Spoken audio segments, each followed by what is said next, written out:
Minha morte é prematura. O oligopólio inglês e seu assassino contratado me mataram. Essas foram as palavras ditas por Napoleão Bonaparte em seu último testamento, em abril de 1821.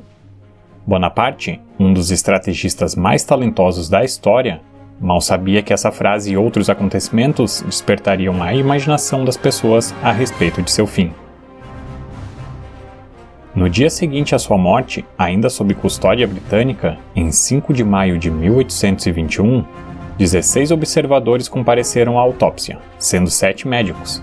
Eles foram unânimes em sua conclusão: Napoleão morrera de câncer no estômago. No entanto, as dúvidas que o próprio Napoleão alimentou sobre o que realmente aconteceu nunca desapareceram completamente.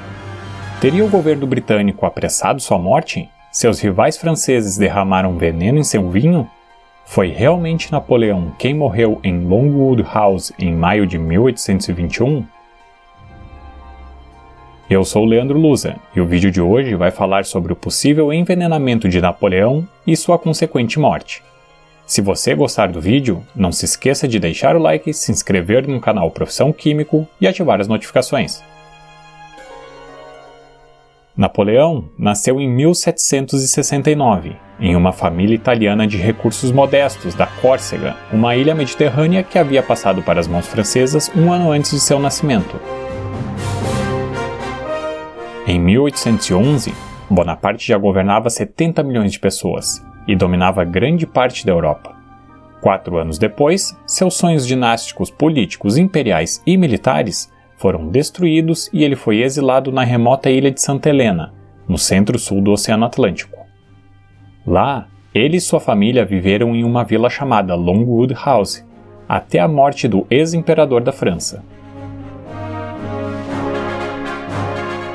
Durante meses, antes de sua morte, Napoleão sofreu de dores abdominais, náuseas, suores noturnos e febre.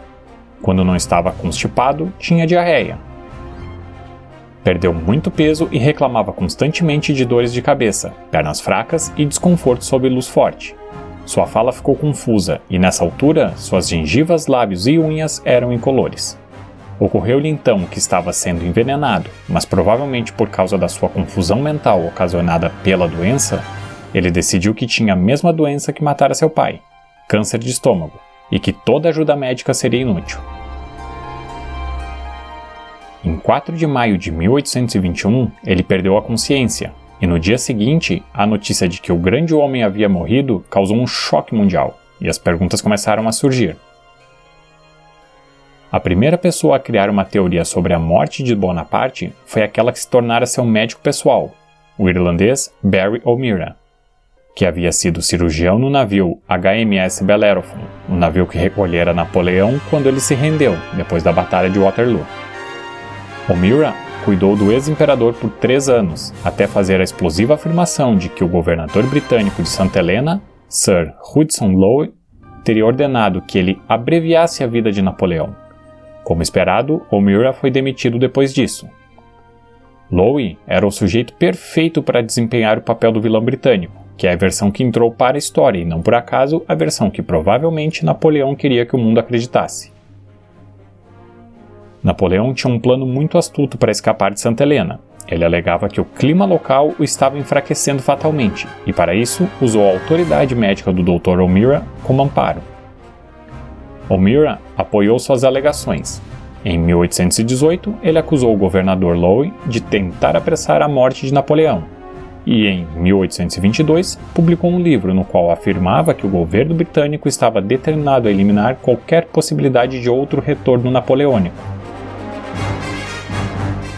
Muitas pessoas suspeitaram de que O'Meara estava certo, principalmente porque na época o arsênico era muito utilizado para matar pessoas, pois ainda não existiam métodos para identificar a presença do veneno em um cadáver.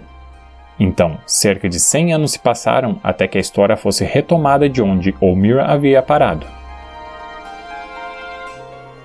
Quando os diários privados do criado de Napoleão foram publicados na década de 1950, oferecendo relatos íntimos dos últimos dias do imperador, o dentista sueco Sten Forsfood acreditou que teria encontrado uma prova irrefutável. dos 31 sintomas de envenenamento por arsênico descobertos por cientistas desde 1821, Napoleão apresentava 28. Então, Forcheford pediu a uma universidade escocesa que fizesse um teste de detecção de arsênico recém-inventado. A análise, chamada de ativação de nêutrons, foi realizada nos cabelos de Napoleão, datados de 1816, 1817 e 1818, e revelou níveis fatalmente altos de arsênico em seu sistema. A teoria de O'Meara, o médico pessoal do ex-imperador, ao que parecia estava certa. O milionário canadense Ben Weider chegou à mesma conclusão usando um método diferente.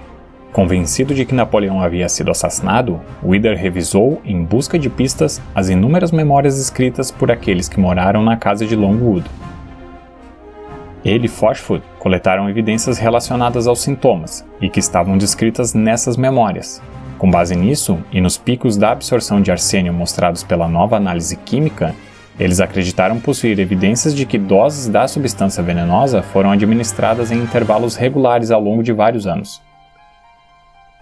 Eles ainda sustentaram que o tartarato de potássio usado em seu testamento impediu o estômago de expulsar o composto tóxico, e que a sede de Napoleão era um sintoma do envenenamento. O livro de Ben Weider, intitulado Assassinato em Santa Helena, também mencionou um novo suspeito, o ex-amigo de Napoleão, Charles Tristan, o Marquês de Montholon. E segundo o livro, ele teria 2 motivos principais para assassinar Bonaparte. Ele estava desesperado para sair da ilha e sua esposa havia sido seduzida por Napoleão. Além disso, os reis Bourbon restaurados na França, que tinham tanto interesse quanto os britânicos em manter Napoleão sob controle, haviam ameaçado, segundo Weider e Forcheford, tornar público o desvio de fundos militares por Montholon, se ele não concordasse em envenenar Napoleão com arsênico. No entanto, essa elaborada teoria não convenceu a todos.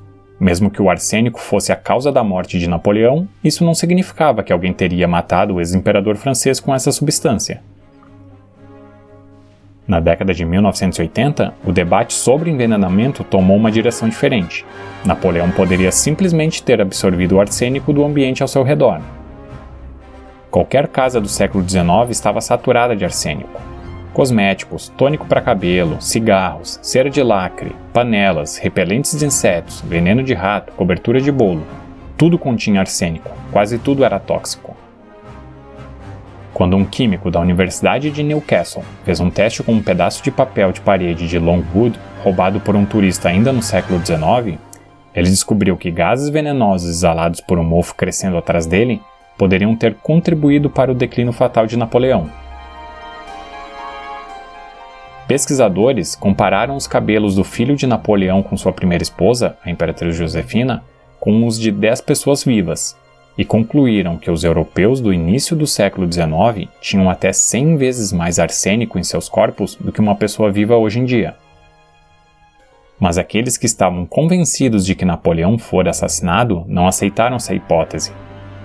Por vários anos, as 2 escolas de pensamento lutaram com evidências e contra-evidências. O FBI, a Scotland Yard, o Instituto Forense de Estrasburgo, os laboratórios de polícia de Paris, todos realizaram testes e todos confirmaram os altos níveis de arsênico no sistema de Napoleão. No entanto, nenhum dos 2 conseguiu estabelecer definitivamente como o veneno foi parar lá. Assim, até que as autoridades francesas permitam que o caixão seja aberto para exumar o corpo e coletar melhores evidências sobre o fim de Napoleão, as teorias sobre o destino final de um dos personagens mais fascinantes da história continuarão a ser debatidas. E você, diz para mim nos comentários o que acha que aconteceu com Napoleão Bonaparte. Aqui na tela eu deixo para você outras opções de vídeo do Profissão Químico que abordam curiosidades e fatos da química relacionados ao nosso cotidiano, à nossa história ou às atuais tecnologias. Eu vou ficando por aqui, por enquanto eu deixo o meu muito obrigado a você, um grande abraço e até o próximo vídeo.